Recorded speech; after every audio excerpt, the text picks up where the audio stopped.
Shalom, shalom.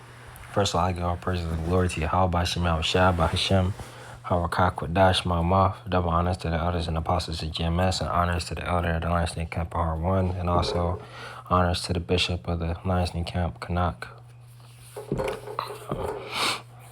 This is the book of Isaiah, chapter 29. I'm going to start at verse 9. Stay yourselves and wonder. Cry ye out and cry. They are drunken, but not with wine. They stagger, but not with strong drink. For the Lord hath poured out upon you the spirit of deep sleep, and hath closed your eyes. The prophets and your rulers, the seers, have he covered. So I brought this out because our people, 2/3 of the Lord's people,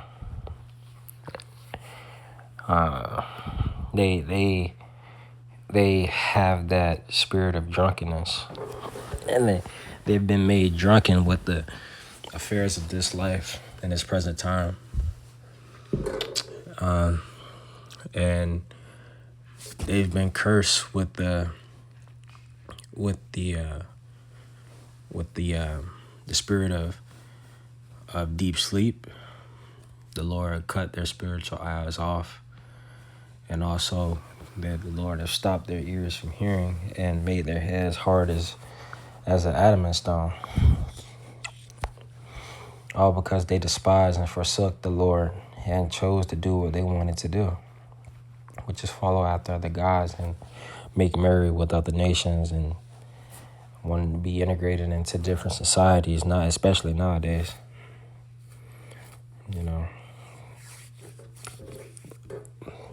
Not wanting to unlearn what they were taught from previous generations and what they like to call generational curses.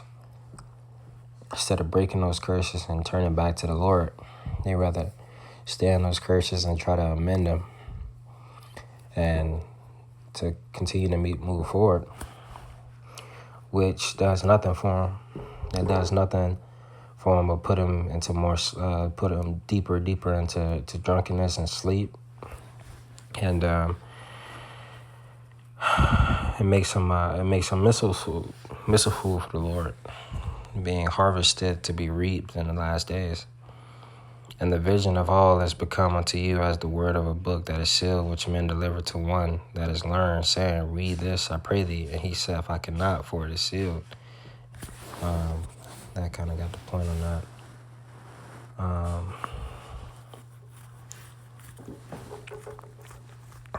Bring this out. I brought this out in another one, in another lesson, but I wanted to go ahead and bring it out again. This is the book of Zephaniah, chapter 1, verse 13. Therefore their goods shall become a booty, and their houses a desolation. They shall also build houses, but not inhabit them, and they shall plant vineyards, but not drink the wine thereof. The great day of the Lord is near. It is near, and hasteth greatly. Even the voice of the day of the Lord, the mighty man shall cry there bitterly. The day is a day of wrath, a day of trouble and distress, a day of wasteness and desolation, a day of darkness and gloominess, a day of clouds and thick darkness, a day of the trumpet and the alarm against the fenced cities and against the high towers. And I will bring distress upon men, that they shall walk like blind men, because they have sinned against the Lord. And their blood shall be poured out as dust, and their flesh as the dung, man. So count it as nothing. And just everywhere.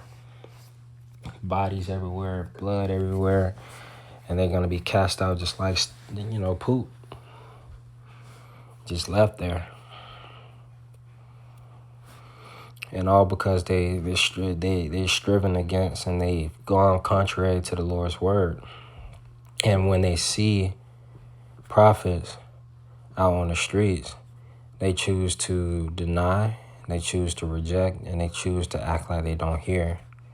And through that rejection and through that stretched out from how it's trying to be called out and rejection, they're gonna remember, and then they're gonna know, because they don't see the promise of his coming. They don't see this time of darkness. They don't see the time of gloominess just yet, because it hasn't kicked out to full effect yet.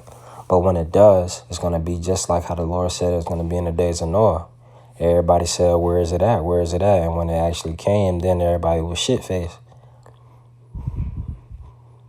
And then they want to try to get inside the club. Nah, but the invite was already sent out, and you rejected the invite.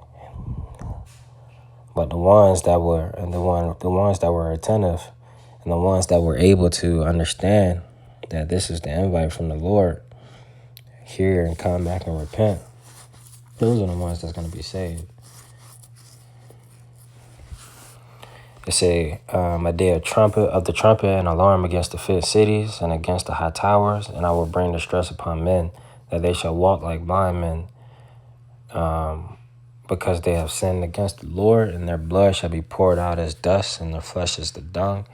Neither their silver nor their gold shall be able to deliver them in the day of the Lord's wrath, but the whole land shall be devoured by the fire of his jealousy, for he shall make even a speedy riddance of all them that dwell in the land. So no matter how much money, how many houses, what degrees, no matter what it is, what social clubs, what social circles, what friends you have, what government officials you know, and what connections you have, it doesn't even matter. All of it doesn't matter if you don't have the Lord Yahweh Shem Shai. Because even if you escape all of the troubles and the perils, you still have to deal with the Lord, and you still have to deal with his judgment. And you have to stand before him. So what good does it do anyway to have all the money and all the connections and all that? What good does it do you? Nothing. It doesn't do you nothing. All right, but yeah, man. I just wanted to go ahead and grab those precepts, and I hope this was edifying and shalom.